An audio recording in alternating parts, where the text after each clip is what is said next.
Bueno, Antonio, vamos con el tercer tomo, que es el primer tomo de este libro de los enemigos del comercio. El primero, y además esto es asombroso, que tiene como base Internet. O sea, es un banco de datos inmenso, ilimitado, podríamos decir, pero además continuamente aumenta y que cambia por completo la investigación. La diferencia con los otros dos tomos que hemos tratado es que este tomo está hecho sobre la base de Internet y de lo que naturalmente se conoce del comunismo. Hay una cosa que antes de hablar de Lenin creo que conviene recordar, que es tu idea de la esclavitud como base de la ruina humana, porque en el fondo lo que hace los siervos liberados por Alejandro II, 1861, vuelven a ser esclavos, no solo siervos, con Lenin. Y yo creo que conviene insistir, porque en los tres tomos, es un tema recurrente, que la esclavitud es una ruina. Sí, no solo desmoraliza y desmotiva al trabajador, sino que ocasiona una incapacidad para saber si aquello está funcionando o no está funcionando. O sea, la cuenta de resultados desaparece allí donde aparece el esclavo, porque se supone que es el gran negocio. Aristóteles los llama herramientas humanas, y sin embargo, a mi juicio, la historia universal atraviesa periodos donde el auge de la esclavitud ocasiona una lenta pero inexorable decadencia que acaba con el hambre y con una reducción demográfica drástica, y periodos donde al limitar la esclavitud y al aumentar, digamos, la competitividad del trabajo, pues entonces los pueblos salen adelante. Sí. Una y otra vez, diferentes en diferentes zonas, da igual el continente que fuere. Lenin es un monstruo, Lenin es un sociópata típico, es un tío que no tenía sensaciones de ningún tipo. Se cuenta como hasta cuando le piden conmutar la pena de muerte le da igual, le da lo mismo que mandarlos matar que no mandarlos matar, es decir, tiene una indiferencia absoluta hacia el sufrimiento humano. Hay una cosa que cuentas que es muy interesante, cuando se produce una hambruna, que ya la hambruna primera, que da lugar a los censvos, el ir al pueblo, etcétera, de los populistas rusos, se basa en la piedad de la gente, que es una piedad típicamente cristiana, pero es una piedad, digamos, sana, acercarse al pobre para ayudarle, natural. Y este dice, no, hay que dejarle que sufra para que se rebele, y si se muere, mejor. Bueno, hace falta ser un malvado, porque se supone que quiere salvar a los pobres, ¿no? Él quiere salvar su idea. No, él quiere una humanidad depurada. Claro. Y si la humanidad depurada es un 2%, mejor. Claro. Y acuérdate que el último escrito de Lenin se llama Mejor pocos pero mejores. Sí, señor. Es el opúsculo. Y así deja su último testimonio de sociopatía, claro, sí, de un odio ilimitado que solo detiene su sable cuando se trata de su propia persona. Sí. Porque le da la casualidad de que es un hombre pusilánime. Miedoso. Es extraño que un asesino de ese volumen luego resulte pusilánime. Hay asesinos cobardes, ¿eh? El asesino sí es cobarde, en general. Exacto. Lenin es como la mejor prueba de que el asesino es un cobarde. Bueno, Lenin consigue, sin embargo, algo asombroso. Después de la prueba falsa en 1905, cuando él, imitando lo de Chernyshevsky, ha escrito antes el ¿Qué hacer?, que es la copia de Chernyshevsky, que es el gran padre del terrorismo ruso, de los Naredniki, de los populistas, ¿no? Sí. Y sin embargo, en lugar de sacar la consecuencia de que es una revolución fallida, en 1905, él se reafirma siempre en un criterio de secta que es asombroso, que es no nos mezclaremos con nadie, que es, por cierto, una idea como del Antiguo Testamento: somos el pueblo elegido, somos el partido elegido, pero no os quiere nadie, es igual. Nosotros no nos mezclamos, no pactamos, ni con los eseristas, ni con los mencheviques, ni con nadie. Nosotros queremos todo el poder. Y después de 1905, luego en el exilio, se convierte en un agente alemán a propósito de Parvus, al que citabas antes. Yo creo que es la primera vez que veo bien explicada esa figura que para algunos es totalmente desconocida. ¿Tú cómo has investigado lo de Parvus? Bueno, gracias a una biografía de un tal Zeman y otro llamado Shalau, que pues han dedicado su vida a la vida de Israel Gelfand, porque ese es el nombre de Alexander Parvus, que es un personaje extraordinario, o sea, que es un íntimo de Trotsky, que es el que hace la revolución del 5, Sí, realmente la rusa, o digamos el conato de revolución del 5, y que luego ni más ni menos que consigue que el Estado alemán financie a los bolcheviques, pero de una forma regia. O sea, acuérdate que Bernstein habla de 20 millones de marcos oro, es decir, sí. marcos... Dos entregas, son 40 millones de marcos oro, según lo último que he visto, porque no dejan de aparecer recibos en los archivos. O sea, claro, pero ese muchísimo dinero. Estamos hablando de una moneda oro, es decir, que no está sometida a la erosión de la inflación. Ese dinero compra en Rusia todo. O sea, compra la prensa, compra la información, compra las personas, compra las armas. La policía. Acuérdate el trust este que monta en Escandinavia, en Copenhague, Barbus. Todo esto se ha olvidado. Es más, hay un par de textos bolcheviques diciendo que no, que Barbus no tenía dinero y tal, incluso diciendo si en las cuentas del Banco de Zúrich, cuando el Banco de Zúrich ha abierto las cuentas, en vez de los 25.000 francos tenía 2,5 millones en corriente, sí, aparte de mucho más en a plazo. Entonces, este es el gran banquero de la revolución. Pero lo curioso es que sus contemporáneos, todos, ven que el partido bolchevique lo considera un partido alemán, que es lo que era, un partido alemán. Y un partido cuya única función es hacer desertar al ejército ruso. Del servicio secreto alemán y del alto mando alemán diciendo todo va muy bien, sí, claro, estamos estimulando. Ahora, digamos que Federico, es el único factor en ese instante totalmente imprevisto de la Primera Guerra Mundial. Que los alemanes no les funcione la ofensiva en el oeste y que de repente digan como única solución hay que parar el frente oriental. Y entonces, ¿cómo se para el frente oriental? Pues pagando a un micropartido que tiene apenas 1.000 personas en su elenco, pero para que a través del sabotaje y la desmoralización, nos permita suprimir el frente y llevarnos esas tropas al oeste y hacer la última ofensiva, a ver si conseguimos no perder la guerra. Y le sale. Le sale, pero es que date cuenta que también el libro entra en detalle en hasta qué punto la Primera Guerra Mundial es una conjura de Inglaterra, básicamente, con Rusia y Francia, para conseguir parar la prosperidad alemana. No hay nadie que quiera menos la guerra. Y merendarse el Imperio Otomano. Claro, es que no quieren la guerra los alemanes. Es como decir que ahora la señora Merkel quiere la guerra con alguien.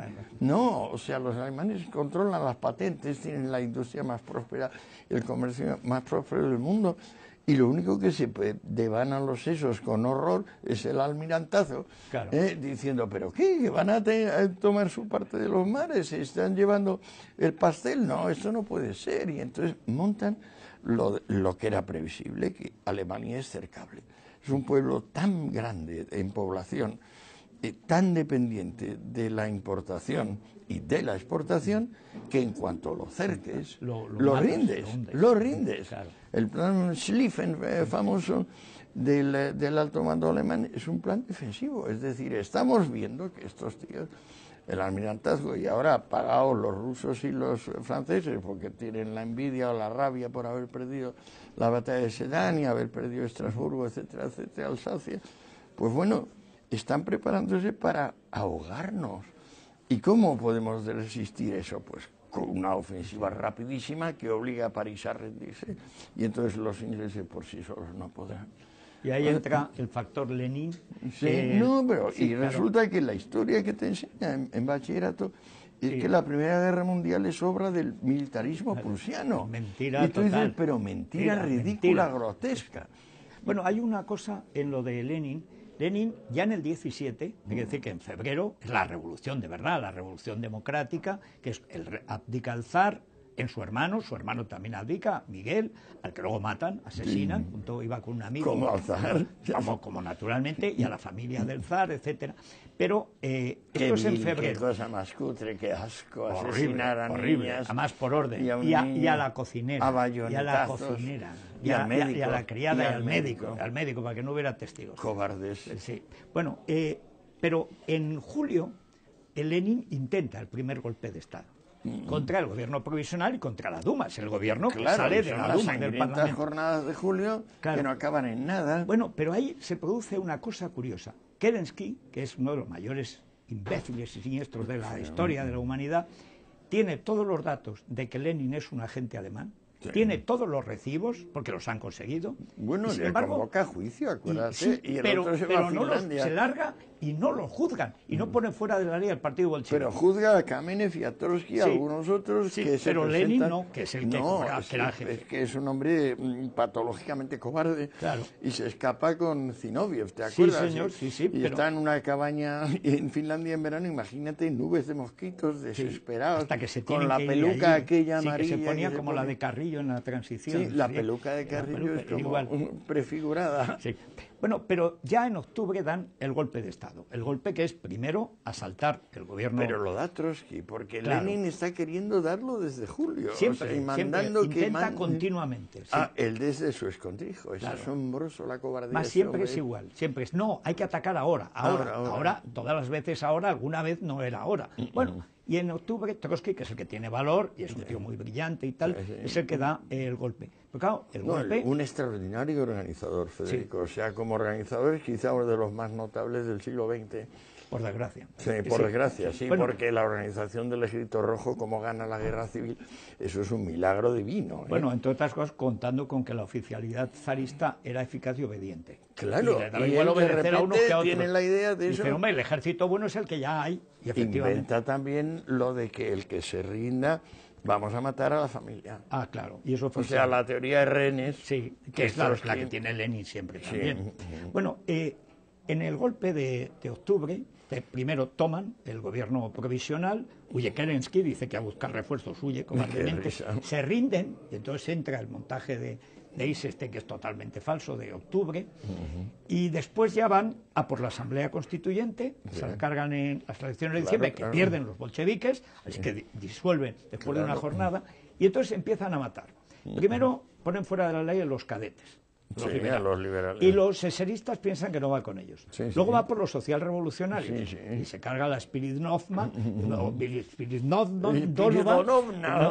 que era una terrorista que preside la Asamblea Constituyente. 5 tiros a un terrateniente por ser terrateniente. Bueno, y de esta la meten en un psiquiátrico. Ahora, tú fíjate que esta historia, le estamos hablando tú y yo, pero esto no está en los libros de historia. O sea, cuando nosotros estudiamos el bachillerato... Está tapado, o sea, ¿qué pasa con la enseñanza media? O sea, ¿es que todos son bolcheviques o qué pasa? Pues, o por si acaso disimulan, ¿no? Yo creo que la gente no quiere saber. Esta historia del conocimiento inútil que dice Rebel es verdad. La primera de las fuerzas que mueven el mundo es la mentira. Yo creo que la segunda también. Bueno, pero ¿cuál es el mecanismo por el que en un año, cuáles son los puntos clave de la propiedad, etcétera, para que Lenin en menos de un año acabe con un sistema bimilenario que se basa en la propiedad, incluso la propiedad comunal de los mir rusos, de los cespos, es propiedad. Y acabó con el pan también, y con la carne, y con la mantequilla, y con el tocino. O sea, es increíble como en un año un país que más o menos iba viviendo en los últimos 2 milenios, estaba cumpliendo 1000 años de zarismo aproximadamente, de repente se acaban las instituciones y se acaba la comida.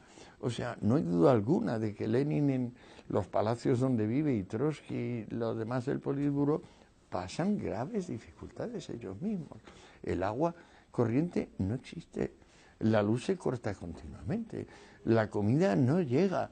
O sea, pero no estamos hablando del pueblo que muere en masa, estamos hablando de 7 o 8 señores que son los jerarcas supremos y se produce tal cataclismo que ni ellos viven como ahora viviría el más pobre de las personas acogidas a Cáritas, España.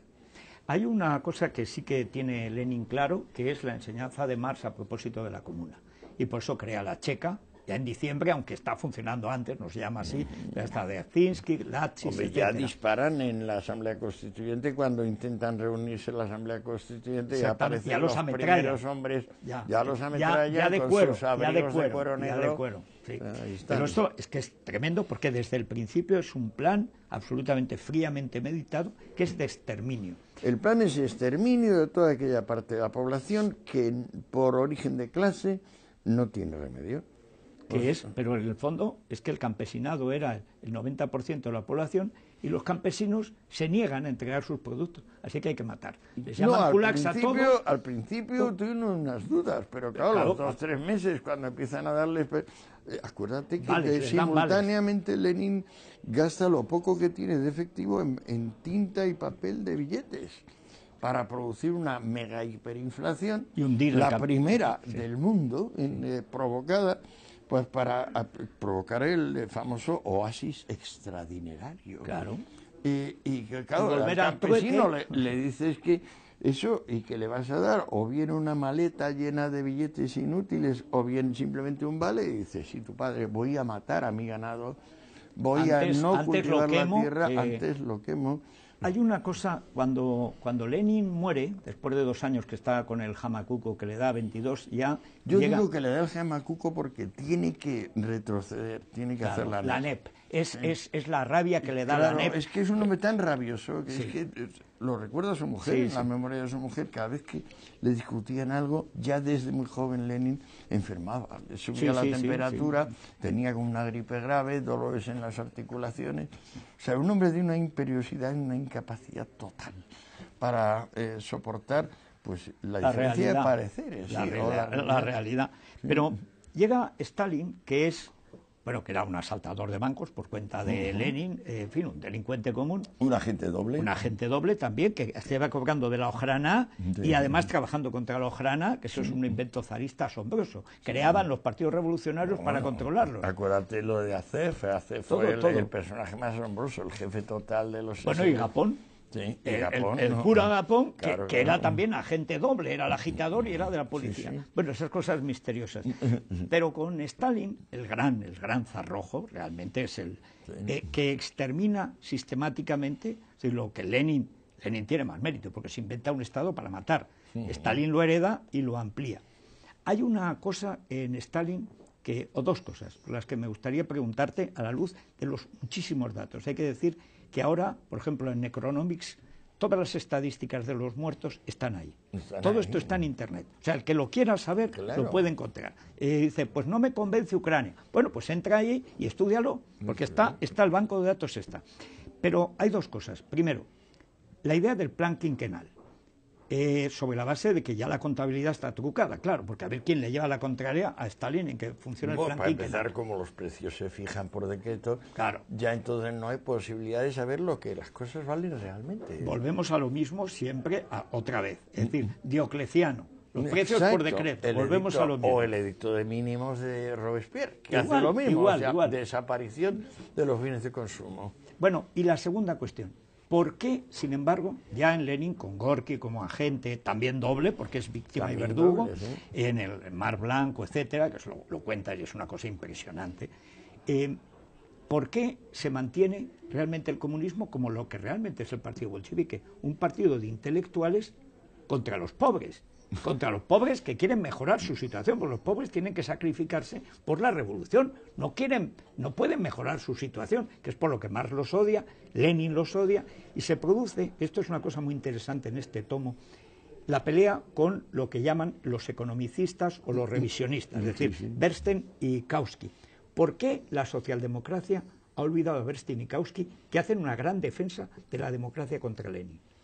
Bueno, es que se diría que el socialismo se ha olvidado de sus grandes figuras.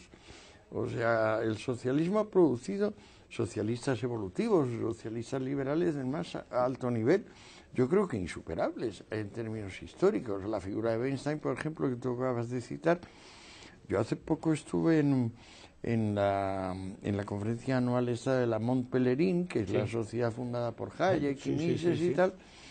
Y la verdad que se quedaron bastante impresionados, pero tuvieron la cortesía de pedirme a mí que hiciese la conferencia inaugural y les dije, pero bueno, el liberalismo desarrollado es socialismo.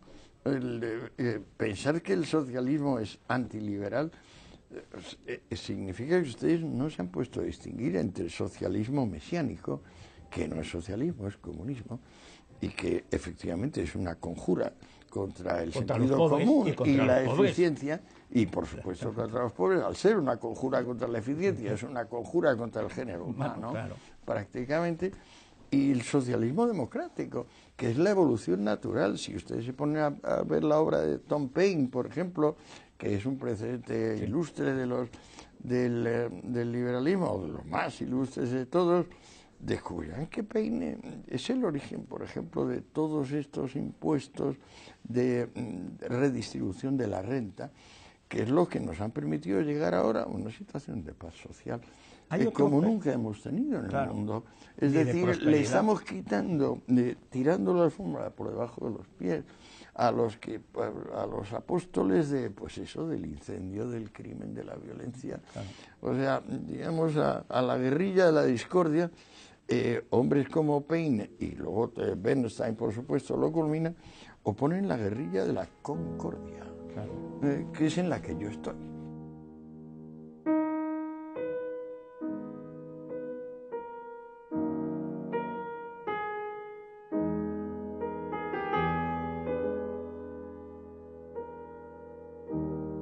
Hay un personaje que para mí ha sido un descubrimiento en este libro, que es Beria. Es decir, Beria, que es el último gran asesino en masa, verdugo, digamos, el verdugo de masas de Stalin, después de Yezhov, etcétera. No, el Dzerzhinsky es decir que es el creador, pero es un polaco, es como el Che Guevara, que sin ser cubano entra en La Habana. Sí, no, como Stalin. Como Stalin, los jesuitas, fíjate el Papa Cisco, es tremendo. Sí. Bueno, pero Beria, y además lo das con datos, y es la primera vez que lo he leído, se adelanta Khrushchev en la denuncia de los crímenes de Stalin, siendo su verdugo, y Khrushchev con los tanques se carga a Beria para ocupar su sitio y su discurso. Lo fusila, pero claro, meses lo fusila. Pero desde Beria hasta Gorbachev hay una continuidad. Es que solamente se arrepienten de fusilar a los comunistas, a todos los demás los pueden seguir matando. Sí. Es decir, el canon del 17 sigue íntegro. Los bolcheviques tienen derecho a matar a todos, pero ya no se pueden matar entre ellos. No hay canibalismo entre bolcheviques. No, esa es la gran diferencia de Lenin y Stalin, la única diferencia. Sí. Que Stalin se atreve a matar a su gente. A todos. Y en cambio Lenin, hay el famoso caso aquel de que descubren que es un agente doble, e insiste Lenin, no, pero sus beneficios han sido superiores a sus perjuicios. Sí, pero fíjate que seguimos estando en ese delirio psicótico donde resulta que una mínima fracción de la población es la buena. Sí. Es como Hitler, o sea, es que todos los que no sean de la cepa pura, fuera con ellos. El grano de mostaza, etcétera, ¿no? No, claro, sí, que eso esto hay que retroceder los celotes, porque es que de allí viene, o sea... Hay otra cuestión. El comunismo ha fracasado en todos sus aspectos, sin embargo, tiene un éxito extraordinario. Nunca un fracaso tan evidente en libertades, en prosperidad. Es una empresa que triunfa fracasando y fracasa triunfando. Sí, es sorprendente. Pero pasa igual que la cruzada de las drogas, o la cruzada contra el libre pensamiento, la cruzada contra homosexuales, todo tipo de empresas de ese estilo agrava el mal dramáticamente. Persigues a las brujas, había 3 brujas, ahora hay 300.000. Y luego dice el Román del Arroz que 1 de cada 2 mujeres es bruja. ¿Y por qué no hubo segunda parte? Si no todas. Bueno, pero digamos, pasando por Mao, que hay discrepancias. Si mató más Mao que Stalin o Stalin que Mao. Yo diría que más Mao, pero solamente porque tenía más chinos. Tenía más chinos, había más población. Había más gente. Pero llegamos, digamos, al epítome más actual, porque esa dictadura sigue perfectamente en pie. En Rusia hay un matón que era del KGB, tal. Bueno, Corea del Norte. Un documental sobre Corea del Norte. Lo he visto, sí. Impresionante. Bueno, pero es que Cuba ha sido, y encima es como el comunismo simpático, el crimen simpático. Bueno, citas la muerte del Che Guevara, que es un capítulo además muy brillante. El Che Guevara un absoluto imbécil, un criminal, un tíser con unas ganas de matar a la gente que no le había hecho nada. Bueno, no valdría la pena si lo tienes anotado ahí, la frase suya esta que da en la ONU. Empieza diciendo, las armas tienen que ser gratis en todo el mundo para matarse. Y luego te da la explicación de sin odio y sin rabia no vamos a... Y luego que el odio tiene que ser nuestro motor. Pero hay un momento que cuentas muy bien, que es la historia cuando Castro, después de la ridícula aventura africana, lo manda a morir a Bolivia, y él mismo se va metiendo en un lío, creyendo que va a salir con su nombre, porque la arrogancia que tenía el Che era absoluta. Infinita. Y entonces cuando les dice, no disparen, soy el Che Guevara, valgo más vivo que muerto. Dice, no, tonto, tú como vales es muerto, para unos y otros, y entonces, claro, lo matan. Claro. Que él nunca lo entendió. Dice, pero hombre, si yo soy el Che Guevara, dice, por eso vales más muerto que vivo. Sin embargo, ese muerto, que además era un asesino y un imbécil, el tío que se carga el peso, que se carga la agricultura, que crea los campos de concentración de la UMA para homosexuales, es decir, un monstruo total, absoluto. Sí. Bueno, pues siguen ahí llevando camisetas con el Che Guevara. No, claro, es decir, el entrenador del Sevilla, bueno, le considera el hombre más importante del siglo XX. Bueno, Antonio, vamos a entrar en la última parte, que es la supervivencia de la idiotez, de la costumbre del crimen. O sea, el ser humano quiere cosas. Es una cosa, el ser humano como es, quiere tener.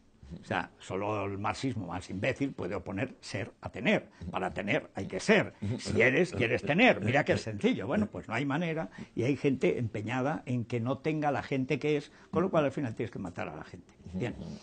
Pero para mí la mayor sorpresa, después de que en la transición el Partido Comunista de España abdicara de su parte más siniestra, que en lo fundamental fue también soviética, es decir, tampoco es que tuviéramos, el único partido comunista de verdad era el POUM, que era el de los que habían estado con Lenin, Nin, Maurín, Gorkin, etcétera, que los que se sabían la doctrina y salieron todos espantados de allí y fueron anti-estalinistas y anticomunistas en parte, sobre todo el gran Gorkin, etcétera. Pero de pronto surge el fenómeno Podemos. Es decir, como después de Zapatero... Y le votan 5 millones Hay 5 millones de personas que votan a un partido que dice que hay que acabar con la propiedad. Esos 5 millones de personas tienen una propiedad. Por supuesto. ¿Por qué piensan que a ellos no les afectaría? O sea, ¿qué extraño mecanismo hay en el cerebro humano o de inconsciencia o tal para caer en eso? Yo creo que es un castigo a la clase política, es una decepción por la corrupción de la clase política y decir, caramba, hemos llegado a la democracia, pero no hemos llegado a la democracia como han llegado en Bélgica o en Alemania o en Dinamarca. ¿Qué pasa aquí? ¿Por qué nos roban? ¿Por qué no tenemos que soportar esto? O sea, yo creo que es un voto de castigo el de Podemos, y que el hecho mismo de que a las siguientes elecciones baja y en las siguientes va a seguir bajando, es como un pico histórico que se puede repetir en otros muchos países y momentos y en otras circunstancias, o sea que en realidad no es un voto contra la propiedad. Aunque los de Podemos en un cierto momento dijeron eso, en parte porque los financian Irán y Venezuela. Bueno, es que claro, fíjate quién los financia. Pero fíjate que financia, por ejemplo, que Chávez es marxista, bolivariano, olvidando lo que dice Marx de Bolívar. Bueno, claro, aparte que Marx era un racista desorejado que despreciaba todo lo que no... Claro, pero es muy gracioso lo que dice Marx de Bolívar, que es totalmente derogatorio, o sea, es que brutal, le llama asesino, incompetente, dice que mete a sus favoritos para hundir económicamente a los países donde reina, pues efectivamente Bolívar algo de eso llegó a reinar sobre varios. La Gran Colombia son 3 o 4 países de ahora. Bueno, pero hay un elemento que yo no sé si nos devuelve quizás al comienzo y al comienzo de tu indagación. ¿Por qué la fascinación por el comunismo? ¿Por qué el triunfo de este fracaso? ¿Qué elemento hay en la psique humana que le lleva a prescindir de aquello que sabe que le conviene? Es decir, ¿por qué el ser humano, que yo estoy seguro también que de los 5 millones de Podemos, bueno, habrá 2 millones de tontos, pero otros 3 no lo son, piensan que no les va a afectar algo que saben que les podría afectar negativamente, que piensan que les puede afectar a otros? Yo pensaba terminar esta obra con unas conclusiones. Luego me di cuenta de que ya a lo largo de la investigación se habían ido dando las conclusiones, de modo que al final lo redujo a una línea y dije, esto es una combinación de simplismo, que evidentemente es un rasgo humano, querer que la realidad sea simple. Pero porque agobia, la realidad es muy compleja, no sabemos qué hacer con ella. No, la complejidad significa que tiene vida propia. Claro. Y entonces no aceptamos que tengan vida propia el conjunto de la vida social, no lo aceptamos, pero eso empezaron sufriendo, acuérdate, la Batemaltus, por ejemplo, escribió ese atestado fúnebre de que se iban a cruzar la curva de la población y la curva de la producción, que es ridículo. Mientras Ricardo hacía el teorema de los rendimientos decrecientes, igual de ridículo, porque olvidaba el ingenio técnico y la innovación. Simplismo, rencor, resentimiento, odio. Y consecuentemente, o al mismo tiempo, huida hacia adelante. Es decir, pues bueno, ¿qué puedo sacar de esto. Pues nada, pues ya veremos, pero vamos a pasar página y ya veremos. Ahí es cuando, digamos, con este último elemento donde ya se justifica realmente el rencor y el simplismo, donde obtienen su debido premio, ¿no? Sí. Diciendo, nada, pues... Ahora ya son todos diputados, además. Sí, pues mañana... No, sí, ya veremos, esto va a ser muy gracioso, la evolución uno por uno va a ser muy graciosa. Esto del aventurerismo es eso de Napoleón, on s'engage et puis on voit. Es decir, uno sería y luego ya veremos. Bueno, claro. Eso es la huida hacia adelante. Exactamente, exactamente. Toda la historia del comunismo está llena de casos que además siempre se llaman igual en todos los idiomas. El gran salto hacia adelante. Lo hace Stalin, lo hace Mao, lo hace Pol Pot, lo hace Fidel Castro, lo hace los 10 millones. Todos son fracasos. Se llaman salto hacia adelante, siempre. Pero debía llamarse huida hacia adelante. Exacto, y supone siempre un salto atrás. Siempre. Siempre. Lo ha sido en China, ocasionado millones de muertos, sobre todo de hambre, de pobreza, etc. Claro, claro. Y sin embargo, el aplauso, digamos, de la inteligencia, que dirían en tiempos rusos, que en España ahora, y en general los occidentes son sobre todo el periodismo y la universidad, es unánime. Es decir, nunca ha habido más comunistas sin saberlo que en España contra la propiedad, creyendo que la propiedad y la libertad se pueden separar. Pero acuérdate lo que decían Narón y Schumpeter de los intelectuales. El intelectual es el profesional de la falta de profesión, que es un experto en excitar rencores. Es un experto en convocar incendios, convocar, pues eso, pendencias sociales, pero no es un sabio. O sea, tú no puedes llamar intelectual a Newton, no puedes llamar intelectual a Hegel, no son Max Weber, no son intelectuales, son pensadores, claro. O son sabios. Hay un nivel donde puedes ser simplemente un investigador y otro nivel donde si has investigado bien, pues te conviertes en sabio. El intelectual es un bicho raro, es un bicho que yo le veo, en el tomo 2 lo identifico con los literati, que se crean cuando Owen hace aquella colonia de Nueva Armonía, sí. Y entonces de repente sus hijos, 2 hijos, y otros cuantos dicen, oye, pero trabajar, no, nosotros no vamos a trabajar, danos un derecho de que pongamos un sello para que puedan hacer cualquier tipo de obras, y nosotros vimos de poner el sello. Y Owen le contesta de una forma muy graciosa diciendo, os doy un terreno para que edifiquéis lo que os parezca. Es una respuesta, y ya está, sí. Pero cuando tú ves ahora, cuando contemplas este trabajo, que es de muchos años, ¿qué sientes al verlo ya con tus 3 gloriosos tomos que Espasa tendrá que vender, y etcétera? ¿Qué sentimiento tienes? ¿Para qué ha servido? Morir tranquilo, hacer una obra que me cumple a mí y que puede ser útil a terceros. Realmente me ayuda mucho a hacer frente a la senectud y a desear, pues estoy en muy buena salud, pero a desear que en cualquier momento llegue el fin porque ya está cumplida mi vida. Bueno, pero seguro que estás preparando otro libro. También, es cierto, ¿no? Estoy preparando un libro sobre la violencia de género y las relaciones hombre y mujer, porque eso me lo he dejado en el tintero. Tengo un par de libros, Retrato del libertino, Rameras y esposas, que versan sobre el tema, pero creo que se puede hacer algo más serio. O sea, puedo coger esos 2 libros y luego llevarlo a la Reforma Zapatero, que me sigue pareciendo lo más escandaloso de los últimos 100 años, digo 100 años.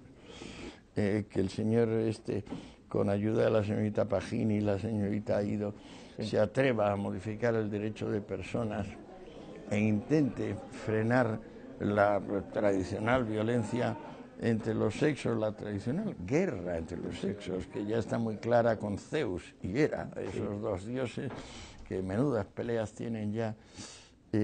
Entonces, creo que debo precisar hasta qué punto las leyes deben hacerse para no ser despreciadas. Cualquier ley que genera desprecio, como por ejemplo las de drogas, es una ley equivocada y además es un acto de tiranía y obliga al ciudadano a desobedecerlas simplemente por dignidad civil.